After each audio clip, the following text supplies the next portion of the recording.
Readers who've got an autobiography are amazing people. Take Ray Silverman, for example. Ray is a professor of religion and English at Bryn Athyn College. He and his wife, Star, are the authors of an outstanding book of ethical reflections based on the Ten Commandments. Let's meet Ray now. Well, I'd like to welcome Ray Silverman, who is one reader of the God book I have the pleasure of having met and learned his fascinating life story. Ray, it's good for you to be here. And as I remember, you can correct me if I'm misremembering, but your youth you described in a kind of Zorba the Greek way. You know, we all start out somewhere. Yeah. And, where we start isn't where we journey to later. But you might just share your story, your spiritual journey, wherever you want to start. Yeah, well, I don't know exactly where to begin. I think it began when I was a young boy growing up in Providence, Rhode Island. Ah. My father was a zealous, very zealous atheist. Uh-oh. He hated religion with a passion. And if he knew that I was praying to God under the covers where he couldn't see me, he'd be really, really mad. Would have been upset, yeah. So I kept that a secret from him, but I always believed in God. And I don't know why. You don't know why. I just believed that there was a God. And I would pray every night. And it felt natural to you. It came natural. And I have never doubted. It just that there's a God. Yeah. Even though I grew up in a staunchly atheistic family. When I met my wife, yes, I felt that God had brought us together. Yes. And that he would keep us together forever. But, you know, this was something that I had read in poetry. Yes. I was an English major in college and did my graduate work in English. And there's Elizabeth Barrett Browning, you know, I will love thee. Yes. How shall I count the ways, right? Right. Yeah. I love thee to the length and depth and breadth my soul shall reach. And if God so choose, I will love thee better after death. So there it was. Yes. There's the singers like Johnny Mathis, I'll love you till the 12th of never. And, you know, it is, it's right out there, you know, love will never end, endless love. Right. In theology, especially in Christian theology, it seemed like Jesus said in the resurrection, they are neither married nor given in marriage, but shall be as the angels. So when I met my wife, I did believe God brought us together and he'd keep us together forever. And I thought, well, if it's not in the Bible, I'm going to have to write a book about this. Okay, yes, yes. So my wife and I started our research, and I found a book in the library by Emanuel Swedenborg, a Christian theologian. And within the first couple of chapters, he's talking about eternal marriages, and he's interviewing these angels in heaven, a man and a woman who are called one angel, who have been married for thousands and thousands of years. Yeah. I said to my wife, we have found it, this is it. Spoke to both of you. Yeah. Yes. And one of Swedenborg's central premises, even though he's a Christian theologian and believes that God manifested in the world as Jesus Christ, Swedenborg in the 18th century was teaching that you can be saved in any religion. You can go to heaven in any religion. It just requires a belief in something higher than yourself, God, life according to the commandments.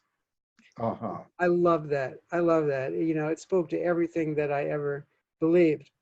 I tried to bring this message to my father,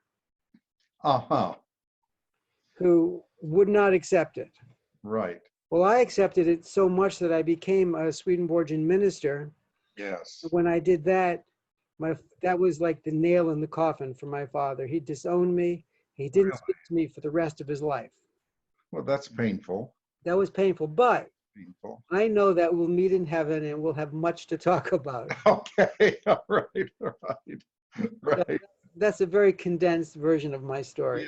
Yeah. Well, that's amazing, and it's interesting how had the search for love, you skip to falling in love with your wife. For Yeah. me, I have a story similar. As you know, the God book starts off with a love story. Right. That's right. Yeah. Starts off with falling in love with my wife, Yeah. and my not having not even believing in love.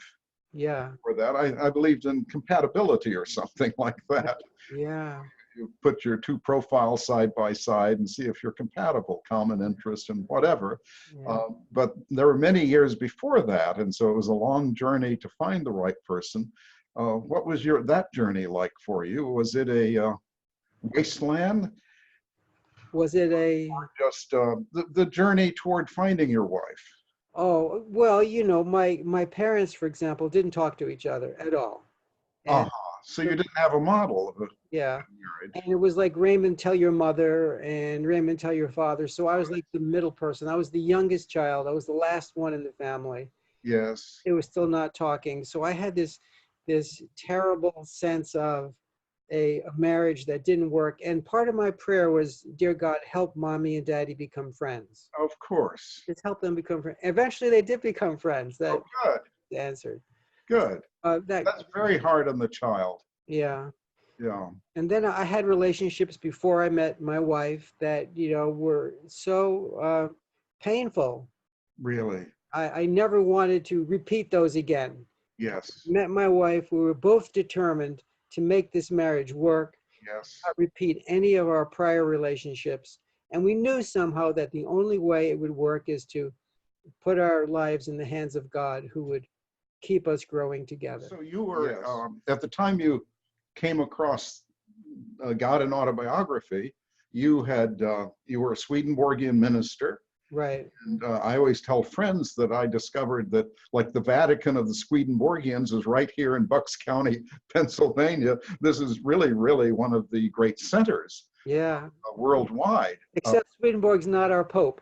Well, it's not a pope. You don't exactly have a pope, but he was, in addition to a great Christian style thinker, and a thinker even larger than that. He had visions, right? He had visions. He's another revelator, and that's why there was no problem for me to see you as part of that long line of revelators. God is never without a spokesperson, and who it'll be, we never know. Right, right. It's it's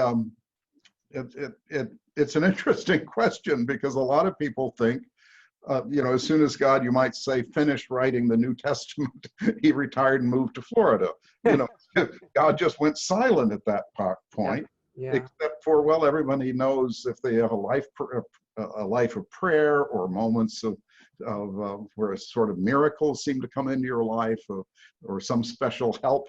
Well, God seems to be kind of active still, but as far as revelation, they always think just revelation stopped, and one understands why religion wants to close it off at some point. Isn't that interesting? Yeah. An institutional interest in that, and I assume Swedenborg had challenges as he comes along saying, well, I've got further word from the divine. Right. And we now have to put this further word into some kind of large picture. Exactly right. In fact, this is one of the things that impressed me about the God book, that you're saying in the God book, or God is saying to you, yes, exactly what Swedenborg is reporting in case after case after case. Also, I love this idea that you just don't take it at face value. This was maybe what was given to the ancients. This was written in the Old Testament or even the New Testament, and everything has a much deeper meaning. And if you can get to the center and to the core, we come into much more of a oneness with one another. And so God is always trying to bring us more and more deeply into that core. The scripture that comes to mind is Jesus saying, I have many things to reveal to you, but you cannot bear those things now. And in the God book, God is telling you, Jerry, there's a lot of information that people were just not ready to receive. They received it only in the way that they could, but it'll be opened and clarified further in further generations of time, according to their readiness. And that is totally what I believe, totally what Swedenborg teaches, and what totally makes sense. Uh-huh. Well, it makes sense. Of course, I had this experience. I don't know, I was unlike you. I'd never believed in God, didn't even have a lively God question. It was not of interest to me. I had a worldview worked out, and it had its own nobility, you might say. Mhm. And so I was doing fine, and until God spoke to me, and then I thought, oh, my philosophy was wrong. Yeah. It's like new data here comes in. There's a God who can actually not just preside over the universe as some abstract being, but Yeah. can actually talk to people and show an interest in their lives. That was the kind of God who spoke to me, who's very interested in Jerry's life and Ray's life and the life of each and every person. And, it's a very different vision. So, but it did mean that I had a lot of questions and a kind of skepticism. So I'm always sort of pushing with question. And sometimes I'm told, Ray, just the way you just formulated it, I would ask a question and I was told, Jerry, you're not ready yet. You would not understand it if I told you, in effect. You're not ready yet Yeah. to hear about that. Right. Has the God book affected you in any way since reading it? I think so. I think that's a good question. Well, let me back up a little. One of the things in the God book that I really love is why God picked you. Yes. And he said, I picked you because you're an ordinary, nice guy. You're not a crank. Uh, Right. Right. That's right. you're a distinguished professor of philosophy. You're a director of the National Endowment for the Humanities. Yeah. Yeah. You would not be considered, one of those people who's hearing voices. Right. Right. Well, I hadn't read that yet, but when I met you at the American Academy of Religion and you were Yes. doing Theology Without Walls and you began to speak, I thought, uh, here's a real nice person. Okay. Good. Here's a person who has not been affected by what I'll call academic snobbery. Oh, right. Right. It's valuable for me that after my years of full-time academic work, I spent some time, I was running a higher ed organization when I met my wife. I did some things in Washington. I was a congressional fellow. And so it was very helpful to get out of that academic cocoon. Mm-hmm. Everyone's sitting around thinking we're the smartest people in the world. Mm-hmm. And you meet other people in other walks of life and you discover, well, they may not be sort of theoretically smart in the sense that they can talk about Aristotle and Plato and this and nuclear physics, but they have lots of smarts and even more important, in their area of life. And even more important, they often have a lot of life wisdom, Yeah, which a lot of professors are deficient in. yeah, yeah. I would meet people who were, I just thought these people have really thought about life Mm-hmm. and what they're doing and have come up with sound answers. Right. And isn't that sort of what it's about, is that search for sound answers Yeah, to life's questions. it's true. But anyway, yeah, I did wonder why me, because I thought, wouldn't you want, well, someone who was a believer for openers? Yeah. But maybe in our age, it was useful if God's going to talk to somebody, Mm-hmm. better talk to an agnostic who has questions, Yeah. because this is where most people are in that boat. Even if they're sort of believers, they're in the middle of a culture that's a culture of unbelief. The public culture Yeah. It's is a culture of unbelief. this fall, I've been invited to speak at the Parliament of World Religions, Wonderful. and I'm on a panel that's called Spiritual but Not Religious. Okay, yes. And so, what I am planning to say at some point, I'd like to introduce it in a way that's not confrontative or not in any way disparages anybody's sense of spirituality. Right. Quote Swedenborg, who says, spiritual life is acquired solely by a life according to the commandments in God's word. Uh-huh. And that is not what people usually have in mind when they say I'm spiritual. No, no, it is. It's usually a oozy woozy kind of thing. Right. In fact, when someone says, "Well, I'm trying to live my life according to God's commandments," that sounds religious. Yeah, that sounds like what they rejected. Yeah, and Swedenborg saying, "No, no, that's what's spiritual." And Uh, it's upside down for so many people. But my discovery has been, as you say in the God book, that God gave us the commandments, the ethical and moral laws of life for a reason. uh-huh. He also gave us Hinduism and discovering of the Atman and the inner life for a reason. Yes. These do not compete with each other. They're all various ways of looking at the truth. So the God book supports, sustains, and clarifies that in a beautiful way. In a Yes. beautiful way. So what I'd like to say to you, and maybe if this gets broadcast to others, is when I discovered Swedenborg's explanation of how the Lord really intends for two people to stay together forever, and then he explains it in depth, Yes. it confirms something that I believe in my heart of hearts. And in the God book, when you write about how there's God giving a certain revelation to the people of Eastern religions, Yes. another religion, another kind of revelation to people of a more Western orientation, Yeah. don't compete with each other. These don't even contradict each other, but they augment and complement each other in the most beautiful way. And this is the time for that. So when you Yes. say that in the Yes. God book, it confirms something that I believe in my heart of hearts. So one of the functions of the God book is to let people know these little intuitions you've had are real.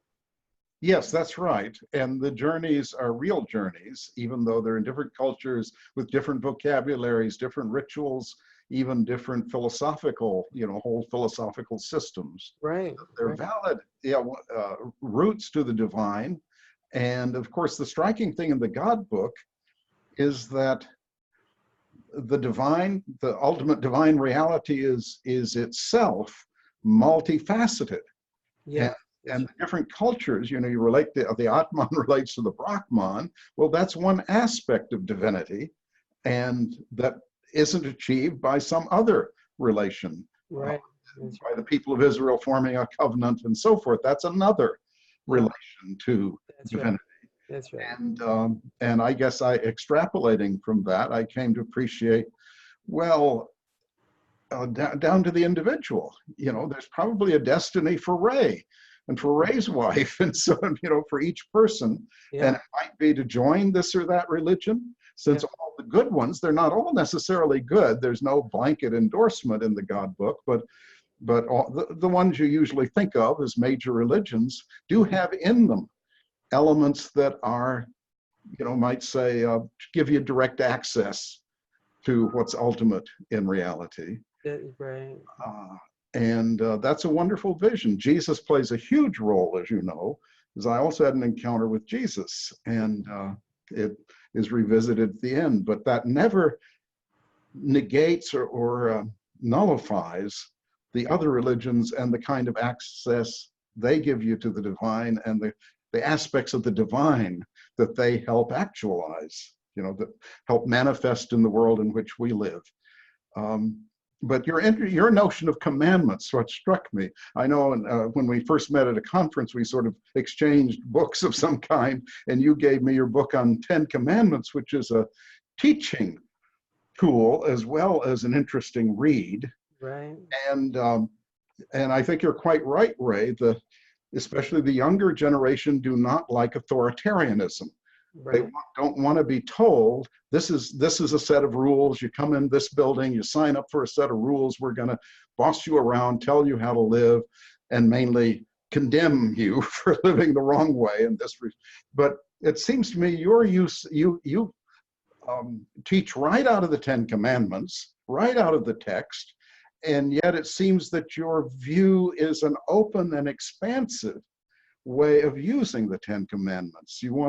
Does that sound right to you as a characterization of? I love how you said that. I wish I could quote that and put that on the back of the book, because Well, we'll have to do that sometime.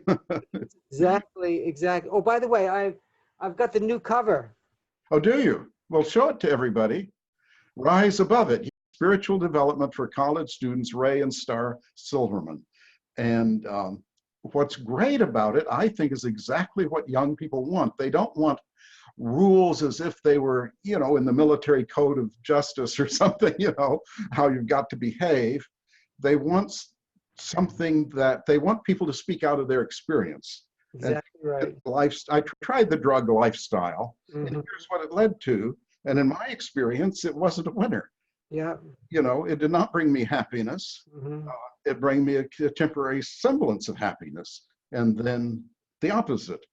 And so on. You go through the different areas of life, and you do that with the students by having them write journals or something. So they're thinking about the commandments, which you interpret very expansively. So idle can be, have no other gods before me, and you ask the students, well, what other gods are there in your life? Mm-hmm. What are the idols, in effect, that you're worshiping? And people start thinking about all kinds of things that are going on. It can be sex, it can be careerism, it can be popularity. I want to be popular. I want to one up the other person. It can be all these. And you said often it's procrastination, which was a surprising answer to me. Many of them say, I procrastinate everything. And that's a kind of idol for me. I'm sort of living for procrastination, So, we do a brainstorming early in the course of, Yes. what things stand in the way of their being their best self. Yeah. That's a nice way of getting to, you shall have no other gods before you. Who do you want to be? What kind of a person do you want to be? They'll all say, I want to be patient. I want to be kind. I want to be generous. All those virtues. They already know that. Well, what stops you? What prevents it? Well, their anger, patience, lust, laziness. But the one that becomes number one for the past 18 years has been procrastination. Amazing. Yeah, and then, you could get within the procrastination to all the various branches and roots of that, maybe fear of failure, maybe just a real kind of lazy selfishness, all kinds of things. But procrastination is the umbrella that they mostly choose. Well, and I know you and you've been teaching this course for many years, and therefore the book that you showed us, Rise Above It, is that the title? Yeah. Yeah, Rise Above It. Quotes from many of these student journals, because you've had quite a collection, and they're very real life and very moving. And we've all been there in some respect or other at some point in our lives of the very things these young people are going through. But I know you're also looking for opportunities to sort of spread this, and maybe train other people to do the same thing, or to do it in different venues or something like that.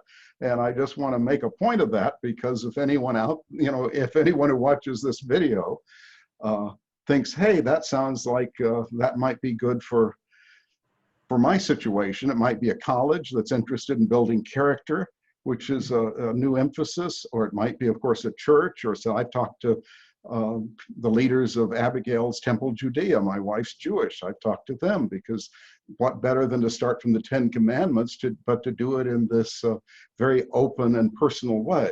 Yeah. But I don't know how to go about that, but you never know. There might be someone watching who thinks, well, I know how to spread the word on this, or to get other people into doing it. You see, this is so nice of you, because I thought that this interview was going to be to help you promote the God book. Right. Or helping me promote my book, which is exactly what God wants. Yes, exactly. Yeah, I'm often told, of course, I have to promote the God books. I feel a divine assignment to do that. Yeah. And what better way to promote it than to bring on wonderful readers like you? Yeah. So that's true. But in the end, what's the God book about? It's about each of us living a life in as close a connection as we can to divine purposes. Yeah, you call it attunement, which is a very beautiful word.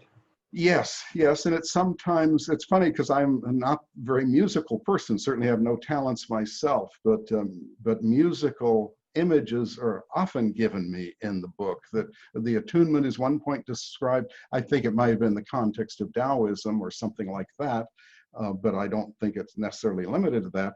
But as almost like if you've ever seen, improv musicians who kind of, maybe it's jazz or maybe it's something else, but they're kind of playing around, picking up each other's themes, responding and chiming in. And so a lot of the sense is, well, you're kind of going with the flow, going with the harmony, and the harmony with other people, the harmony with divine purposes, because the road in your life is always taking twists and turns. So the divine purpose for you 5 years ago may not be the divine purpose for you tomorrow with a new set of challenges. So you kind of have to stay attuned, have to keep that connection. It's true. And I don't know if harmony isn't the only key, but that's one of them. And usually if you're doing the right thing, you also sometimes have to fight. I'm told that, you don't care about good and evil unless you fight for good and against evil, in those situations where it confronts you. But for normal life, you're looking for a high degree of harmony, being in sync with God, and acting lovingly to other people. So as in your system, you look at your life, in one way, the whole life was a life about love, right? Mm-hmm. That's right. Yeah, you need to find the right woman, and having found her, Mm-hmm. an awful lot flows out of that love. Right, exactly. Yeah. Like 7 children and 10 Yes. Yes, and the kind of teaching you do, and yeah. yeah. 2 books came to mind while you were talking about jazz or Yes. improvisation. We tend to think of our life as a carefully plotted story, with a beginning, a middle, a rising action, climax, denouement. Right.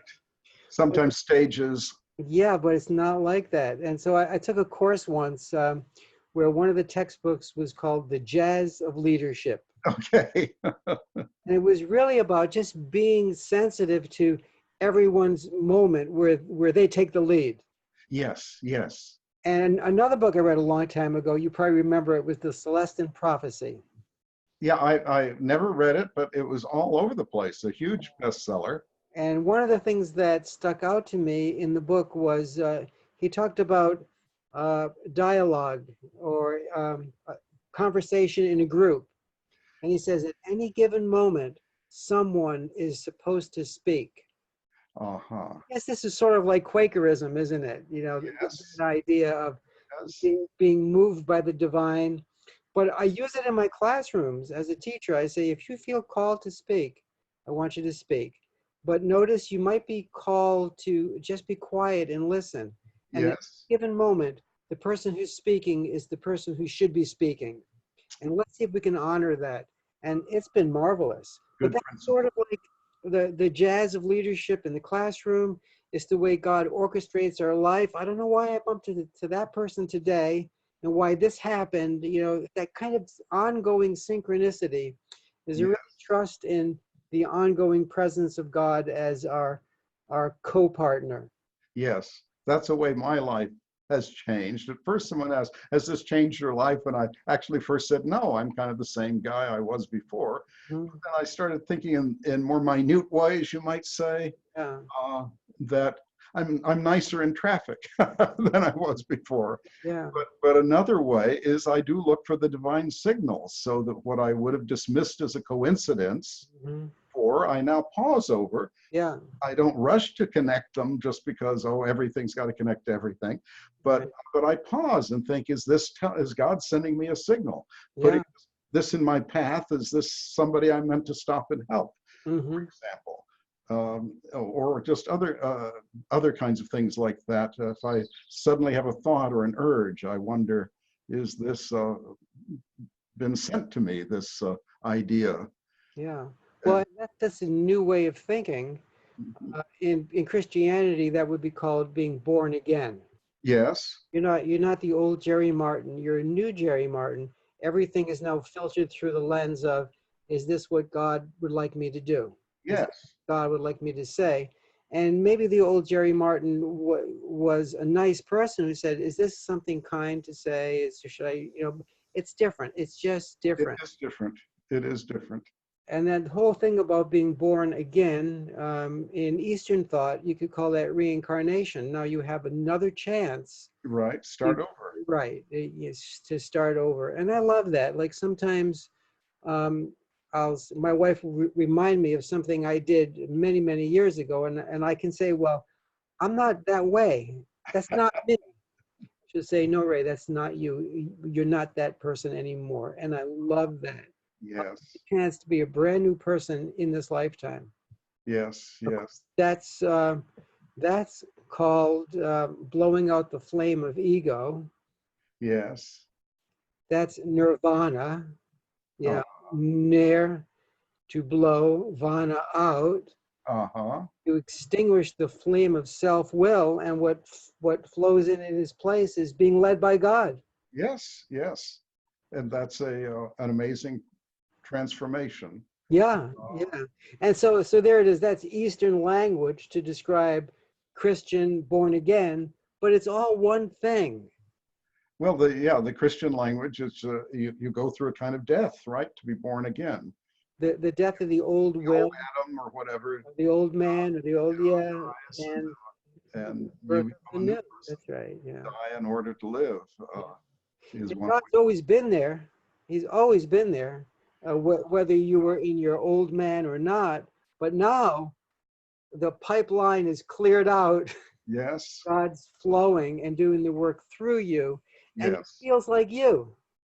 Oh yeah, it's not that it's more you than before, because there was a lot of clutter that really wasn't you. It was acquired from your surroundings, or propped up as a kind of Potemkin village self-image or something like that. And it's all there in the God book, and it's only like about 350 pages. It's all there. Yeah, this is It took 30 volumes. 30 volumes. Well, the original edition, the first draft was twice that length. Oh, really? Yeah.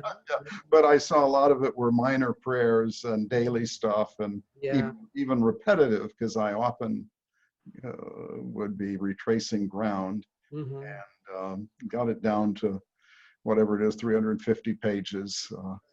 And even that, we're living in a bite-sized world with everything is little short messages on Snapchat or text, and for people to sit down and open a book and spend some time in contemplation, that's radical. Yes, and I always feel, I don't know how you feel, Ray, that God and Autobiography is a book to be read slowly. Not to just sit down over the weekend. Some people I know have read it that way and felt they got a lot out of it. But it seems to me it's a kind of book where you read a chapter and then mull it over. Maybe, a lot to think about. Let it steep. Not just to think about, a lot to put into your life. Yeah, and then that's the challenge that, in fact, I'm trying to think through more carefully how to make the God more accessible in terms of life lessons. They're there, but they're sort of implicit, the way they tend to be implicit in most of scriptures of most of the traditions. But you need to have, what are the key quotes, for example, that would help guide life, and they're there. And of course, they guided my life, and just learning how to pray. I talked to one person, he's Jewish and a learned man, classicist, knows the ancient languages. And how has this affected you? And he said, well, I pray differently. Yeah. Because before there was, these kind of ritualistic set prayers, and the style, of course, of the God book is dialogue. And it's praying to a God who's listening. And it's personal, and listening to you in particular. When Ray prays, God is listening to Ray. Yeah. And Ray has something to say, and God will send signals back. Yeah. In light of that, so that's one message, is to maybe reconceive how you're not relating to a religion, you're relating to God. Oh yeah, that's right. That's very good. That's very good. Yeah. Yeah, that whole idea that God is directly present for everyone, Yes, get to God through mediators is very powerful, very yes, powerful. yes. And that's life transforming. Yeah. Yeah, that changes your life. Hmm. Well, thank you, Ray. I think we're a little past our time, but it's time very well spent. Yeah. And I really appreciate your giving this time to me and I just find you a fascinating person with a fascinating life and wonderful God-inspired projects. So thank you very much. Well, thank you very much, and blessings to you, and blessings on the success and promulgation of the God Book. Okay, thank you. Bye-bye. God bless. Bye-bye.